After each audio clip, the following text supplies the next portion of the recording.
December 26, 2004. The explosive force of a tsunami devastates the country of Indonesia. 7 months later, a unique odyssey begins when renowned clothing designer Jalian Johnston leads a group of friends on a relief mission to Aceh province. They sew, surf, explore, and bring relief to a town in need.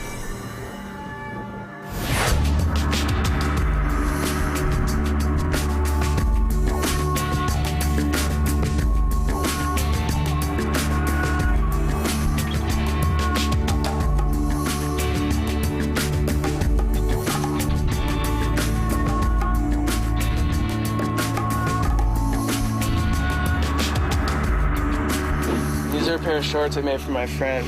They're pretty cool. Jalian is a free-spirited designer whose clothing is sold in high-end boutiques around the world. A unique blend of fashion and primitive art, Jalian's creations are crafted from recycled clothing, embellished with scraps of fabric, natural fibers, and materials found on his many travels. It's a hoodie. I travel around and I just pick up scrap and trash wherever I am. None of my clothes are randomly thrown together. Like every single piece is like delicately like selected, you know, for its intentional purpose. Jalian's art is interesting. I mean, it's one of a kind. Typically, Jalian's original series type of pieces sell for anywhere from $400 to $700 a piece, usually high-end boutique type of specialty stores. A lot of his art and his clothing come from his inspiration. And his inspiration is the sea. More than an innovative designer, Jalian is also a world-class surfer. The power that waves have over me is something that I have no control over, you know? Like, I want it so bad that I can just taste it on the tip of my tongue. Raised catching waves in his hometown of Palos Verdes, California, Jalian's talents took him to competitions all over the world while still in high school. Those early experiences inspired him to travel and develop his art. He soon became a global nomad. For now, the wandering designer lives in Hawaii, but he often returns to Palos Verdes to hang out with childhood surfing buddies, Nick and Luke. The old friends, along with Mark Arico, call themselves the Tribe. Oh, I've known Nick since like 5th grade. We've been friends, grown up, surf buddies. We've actually stayed pretty close throughout our lives. Jalian's a very strong individual. He's passionate about what he wants to do and how he wants to do it, and he gets it done. I've known Luke from about the same time, like 5th grade or something. Same kind of thing, surfing buddies growing up. Jolly. I was a crazy kid and never did what people wanted him to do. Never looked like, you know, the rest of us. I've known Mark for since I was young, because he surfs the place where I grew up. So I'd always see him around, but I didn't start becoming friends with him until 3 or 4 years ago, and he's been helping me out with my clothing business. Last year, Mark and Jalian traveled to Indonesia, home to some of the best surfing in the world. They shredded waves in Nias and befriended local villagers, including Damien, a deckhand on their charter boat. He had this laugh, it was like... So, you remember that? Yeah. But only 5 months after their visit, the surfers' paradise was all but demolished by a devastating tsunami. Overwhelmed by the images of destruction and concerned about their friends, Jalian and Mark knew they had to help.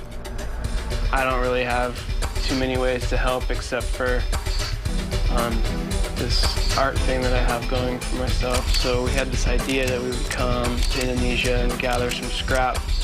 Let's bring the sewing machine and bring some garments and through our journeys through Indo and scraps that we find, let's make, you know, clothing on the boat. The plan is complex. Locate and deliver relief supplies to the most needy and remote areas of Indonesia while completing a new clothing line, all within 30 days. It was kind of Mark's idea for us to go down there and do this whole auction thing. I was kind of like, wow, that's a really amazing idea. The Odyssey line, as they call it, will be auctioned at 2 world-class retailers, Beams International in Tokyo and the Hollywood Trading Company in Los Angeles, with the proceeds going to Indonesian tsunami relief. Because the ambitious project will require extra hands, Jalion and Mark enlist the aid of tribe members Nick and Luke. This is our pile that we're taking. Like I said, we're going to take probably about 30 items. Majority of them are going to be hoodies for Beams in Japan. They really like the hoodies over there. They basically rip off the pockets and put on new pockets with scraps and stuff that we're going to find in our travels. Packing is meticulous. One forgotten item can cripple the entire mission. Among the supplies are 3 sewing machines. Here we go. And of course, a few surfboards. Bringing this, huh?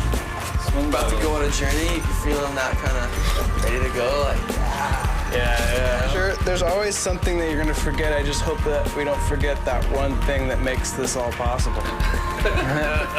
Oops. Undaunted by the U.S. State Department advisory against travel to Indonesia, the tribe quickly moves ahead with their plans.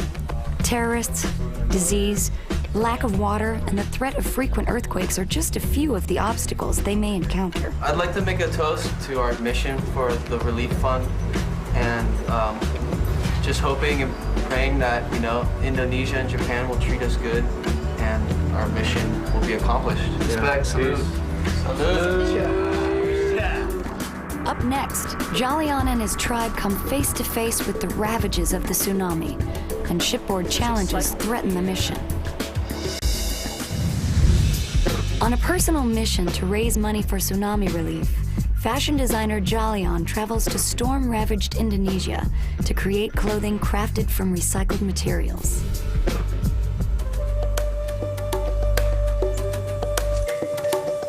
Help is needed as the Indonesian people continue to dig out from under tons of rubble and debris.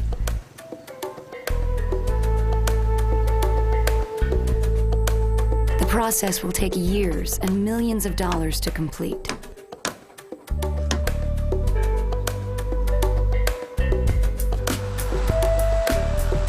Jalion and his team arrive after an exhausting 30-hour journey from California. T-Man.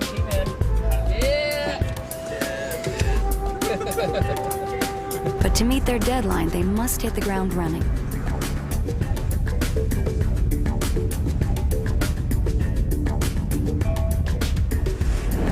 So beautiful. Arriving in Sabolga was just an amazing culture shock.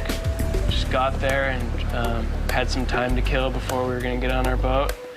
So we just decided to take a walk around town.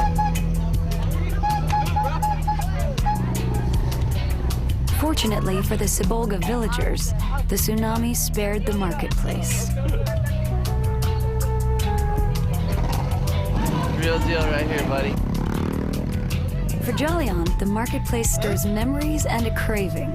He leads the search for durian, an exotic fruit he discovered on his last trip to Indonesia. We're on a hunt for durian, magic fruit of wisdom. All the little kids wanted to just be along in the parade, you know? One little hike through town turned into a parade. So we were walking down this one street, and all of a sudden this man was like, "Oh, durian, come in my house," you know? And he just had this plate of durian, like, ripe and ready, like, already out of the shell. Thank you. I love durian, it's my favorite. With Jalion's cravings satisfied, it's time to get to work. They head for the harbor. They've booked Captain Steve Bridge and his crew on a fully loaded charter, aptly named the Bohemian. This will be the tribe's floating hotel for the next month. The Bohemian is a 48-foot aluminium catamaran. It was built in Australia in '98. I launched it and sailed it from Australia to Indonesia. She has a water maker, all the equipment you need to run a boat and not have to rely on trying to get supplies and water from the beach, because obviously around here it's pretty hard to get fresh water anyway, so we have to make our own water. In the sailing world, it is often said that a ship is only as good as her crew. This is the Bohemian crew. This is Lucas, he's been working for me for 2 years. He's the speedboat driver, and this is Armin, he's the decky. He's in training. Hopefully next year or two he's going to be driving this boat.